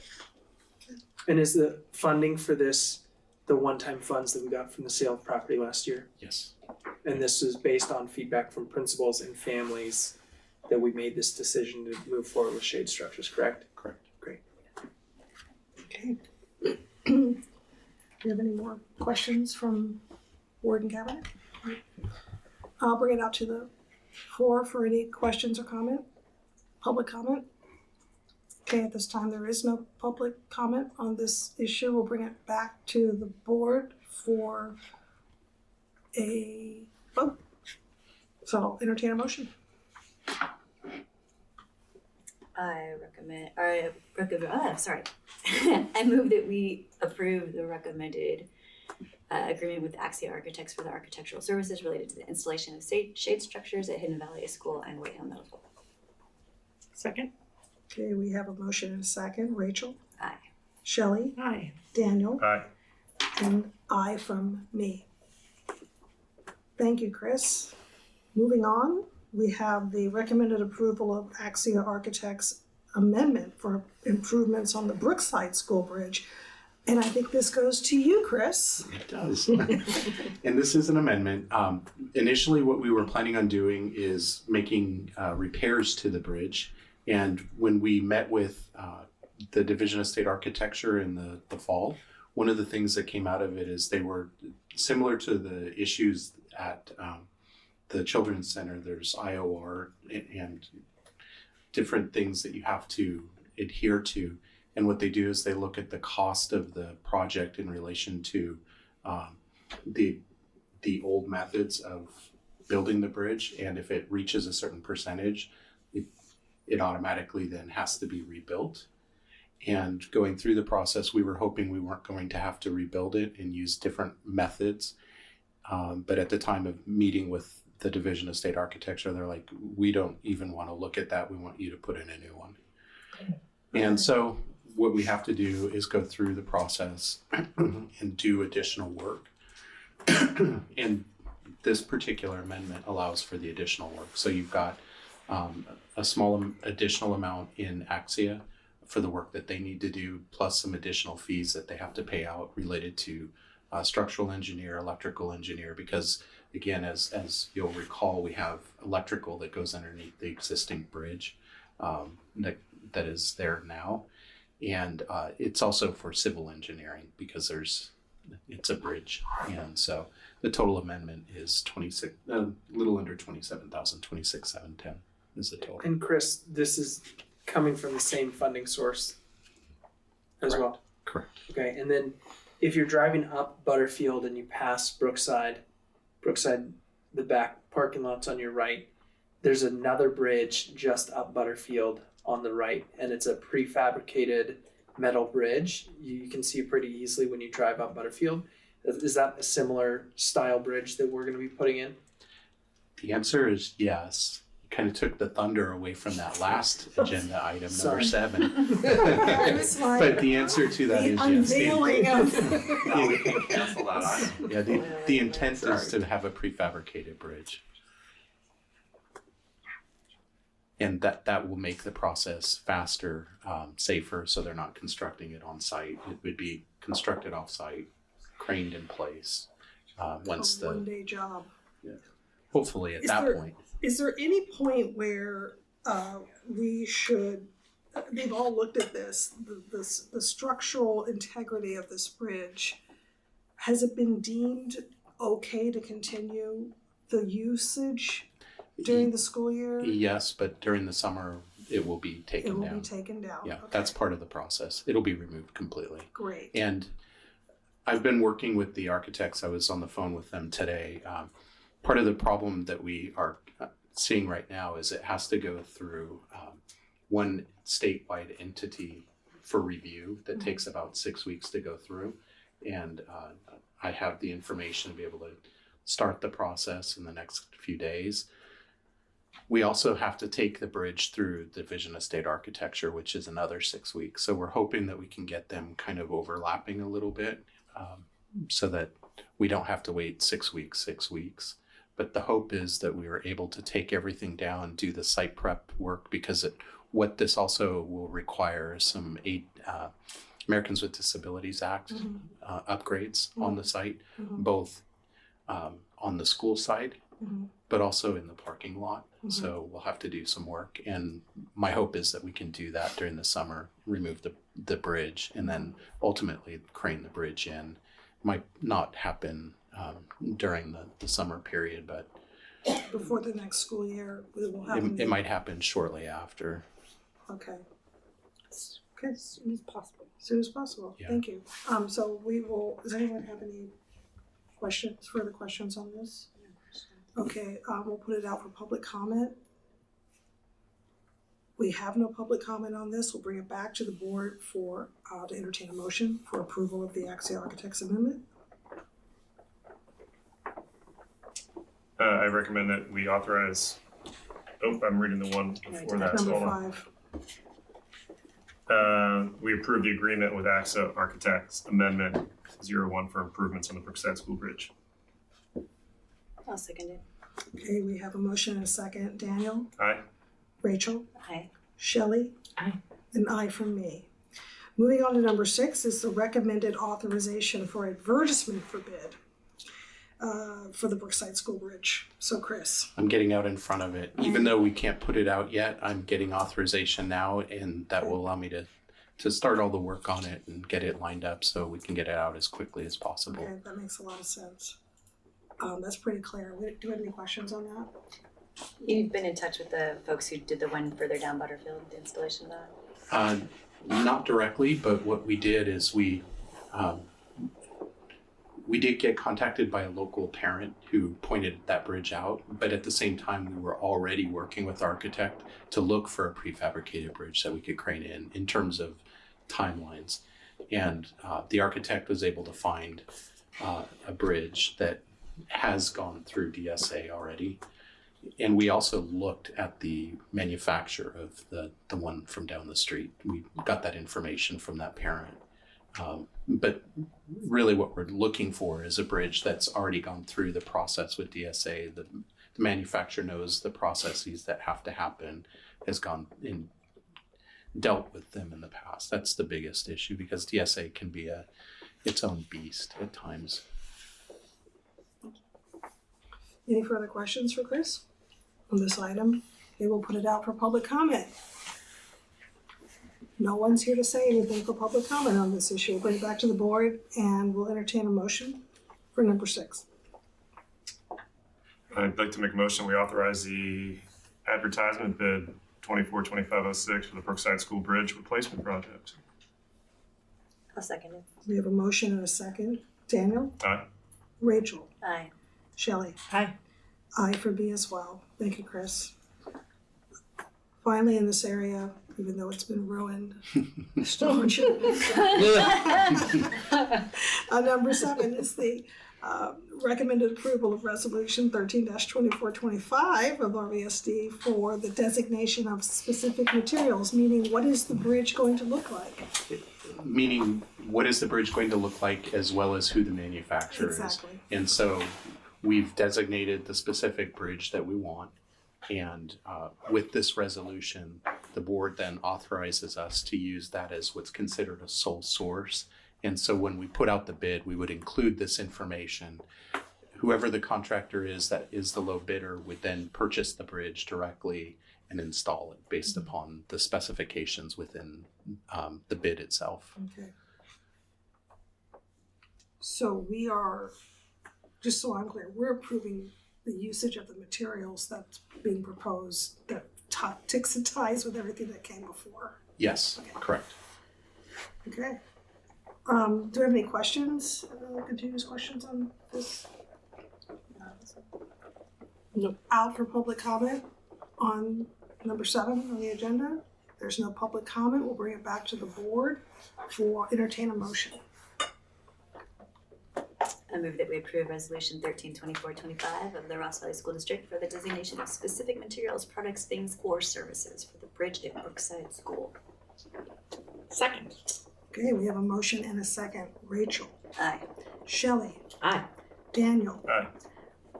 Aye from myself. Chris, thank you very much for all of this work that you're doing on this. Okay, moving on to the consent actions on the agenda.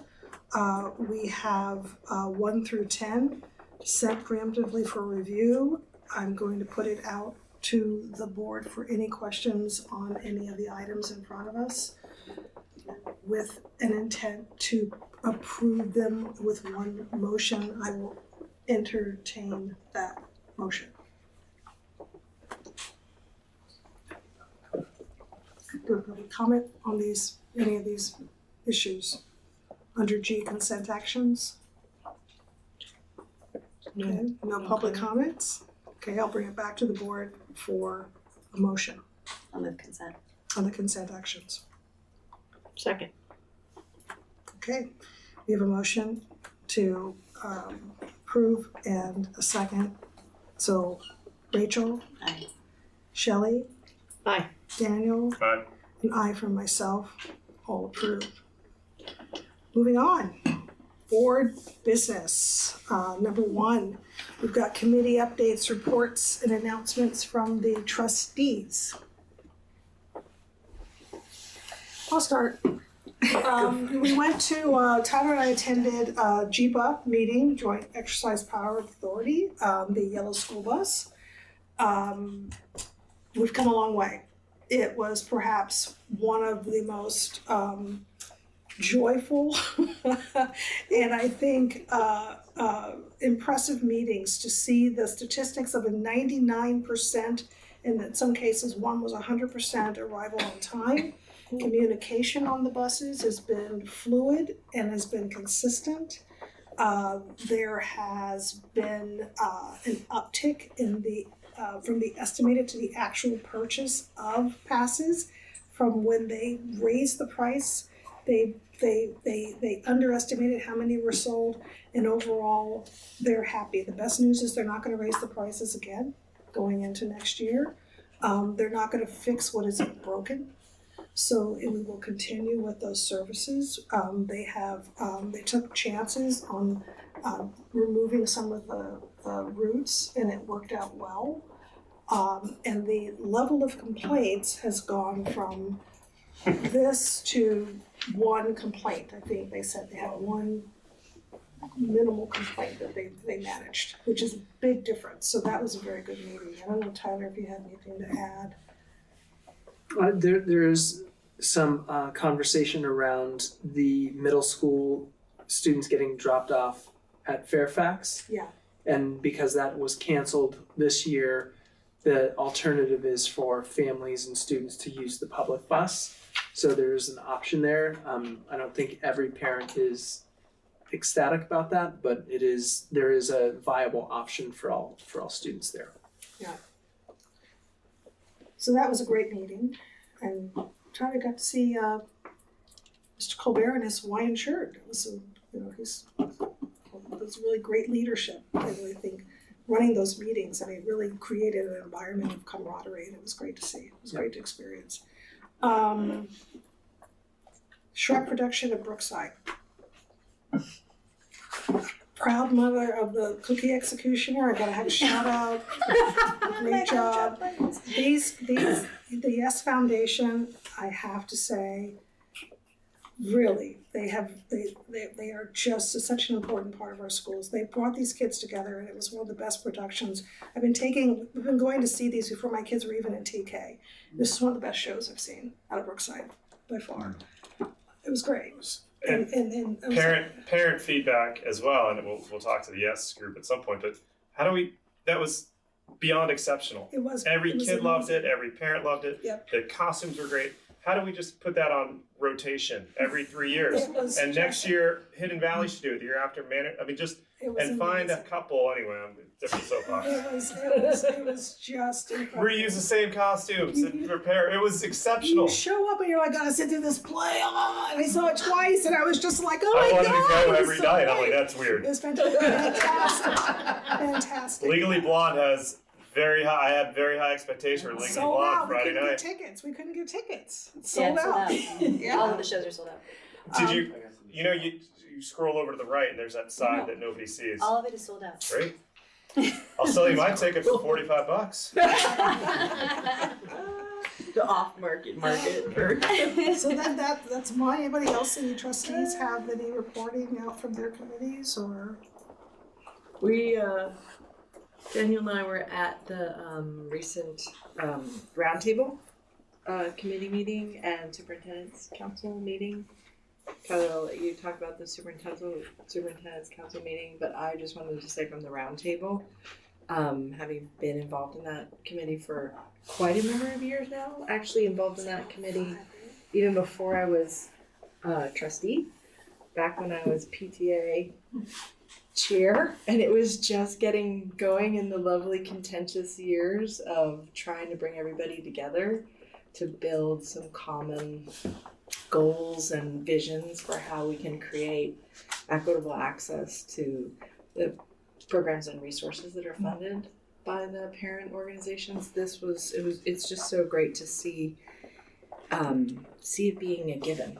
Like, this is what we're gonna do, and then we get on with other conversations around coordinating the actual actions of fundraising and the stuff of having like a whole calendar for the whole year with all of the schools and when they're going to be doing the fundraising, so that the conversations are just very tangible and actionable, and that everybody's enjoying being with each other and working together is fantastic to see. That's wonderful. Marcy deserves a lot of credit for getting that. She got it all, bound and tight and handed it over. So she certainly made my job a lot easier by doing that. And you did I appreciated there's definitely unity and solidarity, but there's also very much of clarity around the role of the school district, and that these are independent 501c3 organizations, but they're all operating independently, yet together in concert with the school district as a school-supported organization. So the clarity of the roles, I think, has really added a lot. We still need to help support Whitehill more though with fundraising. So that was a big miss, and not everybody was saying, yeah, you can have some of our extra money. So there's a concern there. I'm hopeful that the model, that kind of combined model with the Yes Foundation of coordinating, that we can then kind of, I know there's still some stuff to be worked out with but at least it's like on the table and people are talking about it without it being, it used to be the kind of thing, okay. I mean, what used to happen was you just kind of wouldn't talk about it, and then after the meeting you go out in the hallway and everybody would be talking about it because nobody really wanted to bring it up in the meeting because it would get contentious. At least now people put it out on the table and kind of wrestle with it, and all the solutions aren't there, but it's way more above board in that way, which is moving in the right direction. Haven't solved everything yet. Looking forward to that. So I attended the Yes Board meeting. They're not all of it because I had other commitments. I just know that there's a lot of stuff going on at the theater right now. I was actually painting sets this week, which is super fun. It's been very busy lately. Is your daughter in it? My daughter's in it. Yes, she is. My son's actually helping as well on the tech side of things. So, whole family good. But yeah, it's busy. That's great. Yeah, it's fun. Well, that's any other report outs from the trustees? Brookside moving on tomorrow in the mud. Oh. We'll move it into the multi-purpose room if it does rain. But the kids, they've done a great job, and we talked about this on Friday at the superintendent, getting the kids involved and bake sales and everything. The kids have loved it at Brookside, and there's been some good, healthy competition between classes. My second grader came home today and said, Dad, I need $5 more because we haven't reached our goal yet. I'm like, okay, get $5 and give it to somebody. So there's that competition between classes, which maybe you don't want to lean on that too much, but it's healthy and it's good. And so, talk about that at White Hill. How do you get the students behind the fundraising and behind, the bake sales were a lot of work for a lot of the parents in K through 5th grade. And maybe it's the same thing for middle schoolers because maybe middle schoolers aren't baking. Anything that you want to eat.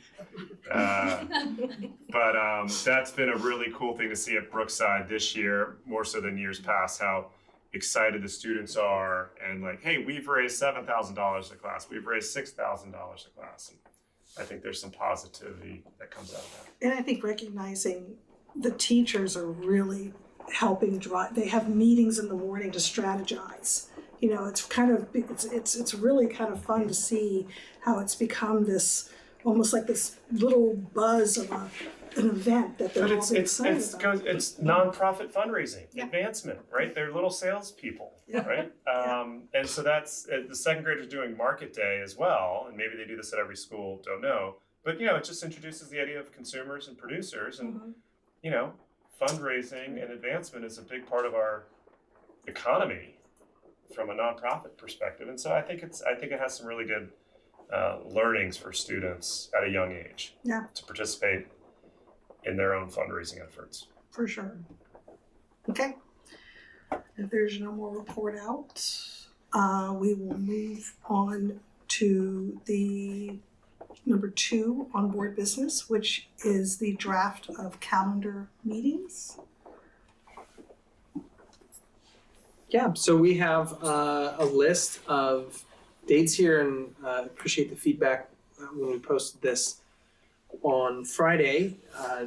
We tried to do every other Wednesday and avoid any important holidays that might need to be avoided, and just kind of kept it similar to this year. We have July as an optional meeting, and then once a month in November and December, January and February. I think this year it felt, by the end of February, felt like we needed to meet a little bit more. Those meetings started to get a little bit long, and now we're back on the two times a month train other than April. So happy to take any feedback you all have, or we can move forward with approving this. Okay, so we are going to work to approve this, right? Okay. That's right. Do I go for public comment on this? Yeah, you do.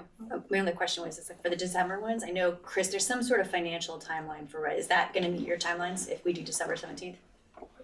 December 17th is actually after, but as long as I get the information to the County Office of Education, which is what I did this last year as well. So you'll approve it after the December 15th deadline, but I've sent them everything ahead of time.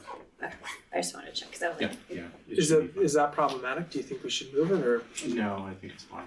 Okay. It's more problematic for the governing board if you don't have one in that range when you have to have the new board members, because you have to have it a certain number of days after the election. And so that's really, I think, the reason it's set up this way. But for us, for the budget purposes, I have plenty of time to get it in. Okay. What's our process if through the agenda setting, you realized, oh, hey, we don't need 2 next month. We might only need 1 if we add a few more things onto the agenda. What's the protocol have we ever done that? No, we just cancel the meeting. Oh, we just cancel it? We've done it. Okay. I'm fine with doing 2 a month, but if it's really a matter of like adding 2 more items, it's gonna add a half an hour or even an hour to 1 meeting as opposed to 2, just keeping that in mind. I do know the school board, just on the outskirts of the Bay Area, that does once a month, which I think just experiencing, about 6 months of this, once a month is a pretty aggressive. I feel like there's enough business for us to do 2 a month, but if we do have a month that feels a little thin, we don't need to make up a meeting, just have a meeting. Okay. If there's another comment, we'll take it out for public comment. And we do not have any public comment, so we'll bring it back to the board to entertain a motion to approve the draft calendar. Make a motion to approve the calendar, so there's no draft. I'll second that. Okay, we have a motion and a second. Shelley? Aye. Rachel? Aye. Daniel? Aye. And I will approve as well, so. Moving on to the next item, number 3, the approval of regular meeting minutes from March 5th, 2025. Does anyone have any comments? Moving to the public for any feedback on the minutes. There's no public comment. Bring it back to the board for a motion to approve the regular meeting minutes from March 5th. I'll make a motion that we approve the regular meeting minutes from March 5th. I'll second it. Okay, we have a motion and a second. Daniel? Aye. Rachel? Aye. Shelley? Aye. And I from me. Okay, moving on to section I, superintendent cabinet reports, and I will hand it over to the cabinet. Great. Yesterday, I had the great joy to go to the Hidden Valley Wax Museum, and also went to a 2nd grade poetry event, kind of back to back. And just kind of like today, having the middle school students, it's so nice to be in front of and interacting with students. I got to, talk to Tiger Woods and Barack Obama and Amelia Earhart and, a whole list of historical figures. And I left feeling my bucket was full and I felt a lot of joy. So I think it's one of my favorite parts of my job is just getting out to the schools, in the classrooms, seeing the great work our teachers and principals are doing. Also got to go to the school admin breakfast at College of Marin, which was really neat. It's a little bit more high school focused, but they invite high school and middle school just to talk about articulation and getting more students into College of Marin, and how that College of Marin actually, it was interesting, has the highest UC acceptance rate of any community college in the state of California. So for our local students, if community college is one of your options, it is a great option to transfer to UC Berkeley or UC Santa Cruz or any of the other UCs that they're interested in. We had the roundtable meeting, talked about the fundraising calendar, and it is just a really collaborative group. There was a little bit of talk about what they can do for future legislative action and changing bylaws. There was interest in everybody kind of changing bylaws together, and they'll do that on their own, which I thought was an interesting conversation. Students Council, we talked about technology use. It was a little bit stunted of a conversation, but it was useful. And I think there's a couple action items for us to consider moving forward. Julie did an awesome job getting LCAP feedback as well for our strategic plan. I went to MCOE to hear Jared Huffman talk about some of the things happening at the federal level and what we can do to kind of prep and prepare. Although because things are hard to predict, it's hard to plan. And I think most people left just as confused as when they went into the meeting. But it was good to hear his perspective. And then just earlier today, getting, the second I walked in, Teresa had it printed out on my desk that Hidden Valley and Brookside were named as California Distinguished Schools. Just really proud to see that work come to fruition. Along with White Hills recognition earlier this year as a school to watch.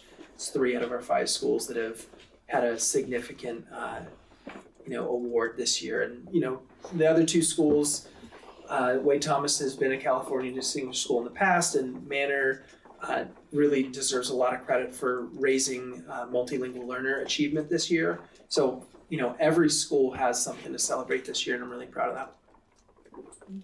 Julie? Yeah, so excited to have brought Kate Chevrolet forward this evening, and we've got a couple of others that are coming your way. There is a release day coming up for our math department to really do a final dig into Amplified Desmos, but I would anticipate very likely we'll be bringing that program to you at the next board meeting, recommended for adoption. And then we are moving forward with our K-5 ELA, English Language Arts program. This week, today, we had the first of 2 days of coaching and training days. All of our kindergarten through 2nd grade teachers who are piloting took the journey over to Larkspur, Corte Madera, and we went to Neil Cummins School where the trainer from EL Education was great. She talked a little bit more about how to unpack the program and understand, the different complexities of it. And then we went into a classroom and watched her teach a lesson, and then had a really amazing debrief of that lesson. And then I left at that point, but in the afternoon, they did the same thing for the other component of the program, which is the skills work. And teachers are sharing that they really like the program. There's a lot of depth to it. The DOK, the depth of knowledge, the rigor, is very high, and that's something that they're excited about. And then that foundational learning, that's been actually a little bit of a surprise to them of like, we love the skills, which our teachers are not, their bar is high. And so it's exciting to hear that they're excited about the program. So that's going really well.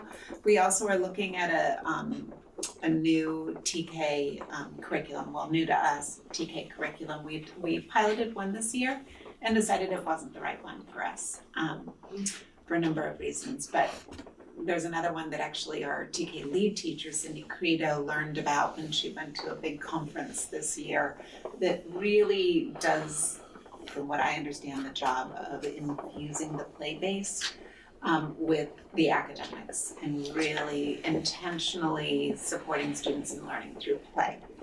I'm so excited about that. And hiring is still happening. And we are making steady progress. It's been great to, get out of the, what's it called when the horse jumps out of the skates? There you go. We did that. And, we offered a position today, planning to likely offer one tomorrow. So steady progress, and I'm happy about that. It's awesome. Every time you say "que chévere," it sounds better and better each time.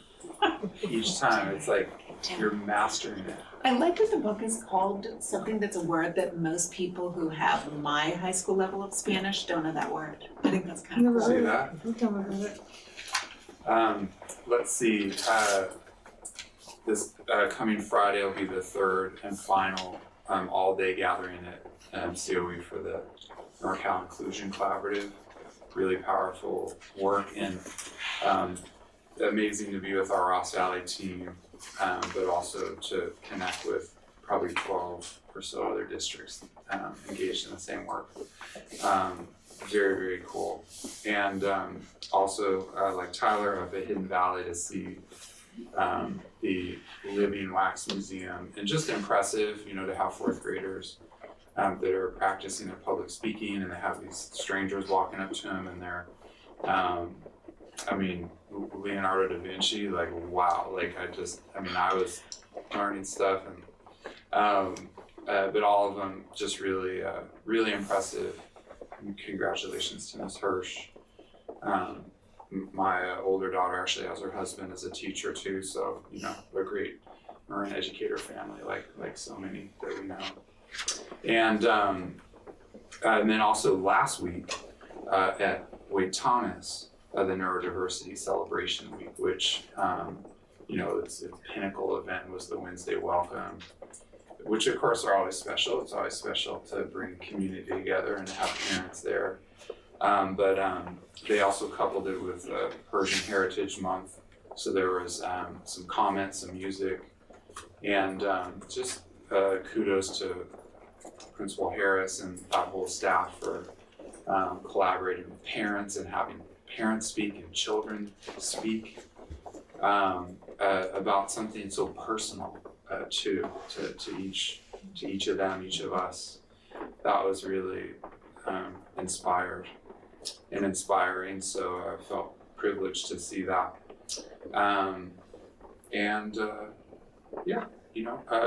Just getting like child by child, we're welcoming in the 3-year-olds. We're gonna hand off the 14-year-olds and everyone in between. So right now for the special education team, it's a very high water mark kind of time, because along with all of the transition stuff are new assessment requests, and there's just, so it's a lot of churn, but they're amazing, and really well supported too by the awesome principals in each site. Need my microphone on because I talk so softly. We do have a couple of our bids out. We have our roofing and asphalt bids that have gone out, so that's exciting to start that process.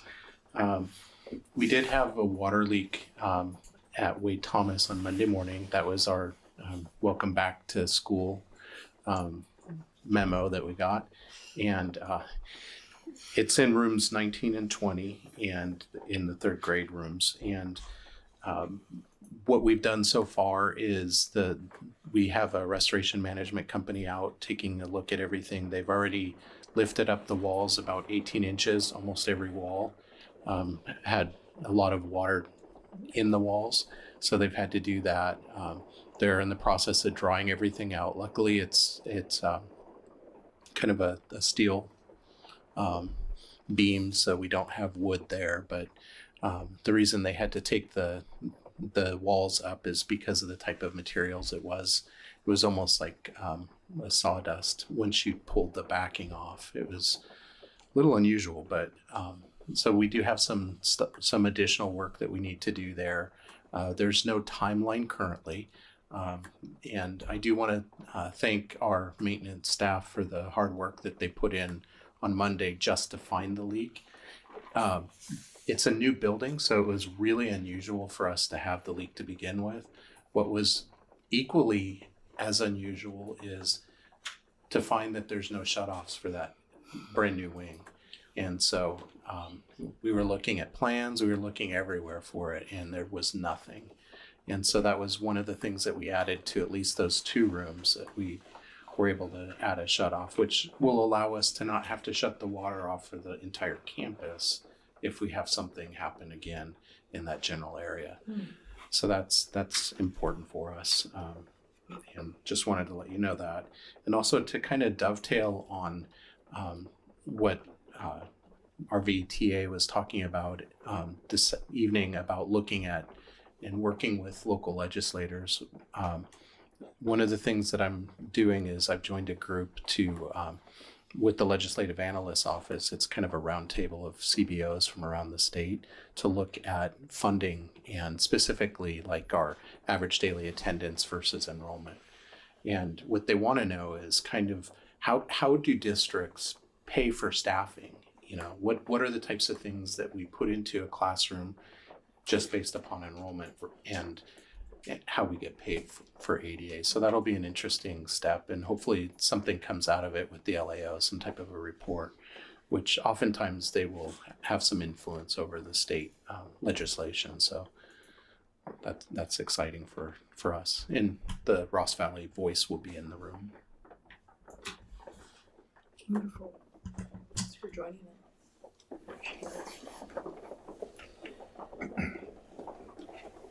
Okay, well, thank you very much. Moving on to the meeting review, raising future board topics or the board direction that we want to discuss at this time. I just had a question. There were a couple times tonight, I think, where the idea of shared services came up. I think the San Rafael contract that we approved, the COM meeting that you went to, meaning either shared services with other districts or all the districts shared together, like COM or something like that.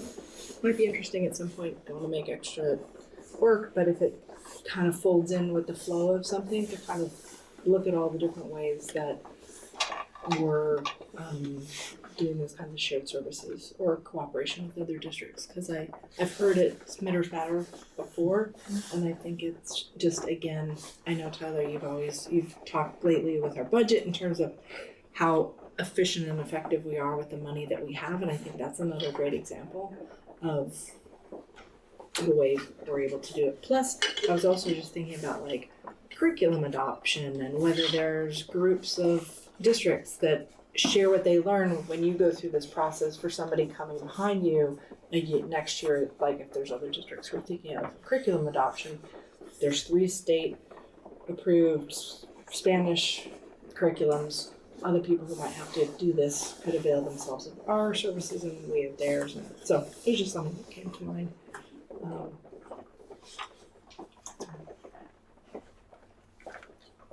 Anyone else? Thank you.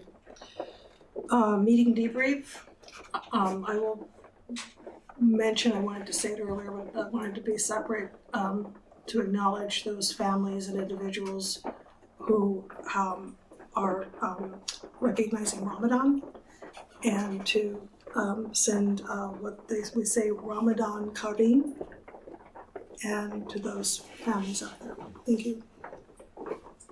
I just want to, as far as meeting debrief, I want to say thank you for running the meeting today. You're welcome. Gave you a break. Yeah, I mean, I just needed a day off, so I really It's good training wheels for me. Really appreciate that. No problem. I appreciated that it kept moving time-wise. So we're under time estimates. Thanks. I thought your democratic reflection was really moving and strong to start the meeting too. I was inspired today. Thank you. No, it's fine. Anytime you need a break, or let's help each other out, whatever we can do. We obviously are not needing to continue the meeting past 10:30, which is a good thing. So with that, I am going to adjourn our meeting for March 26, 2025 at exactly 8:21 p.m. Adjourn. Thank you.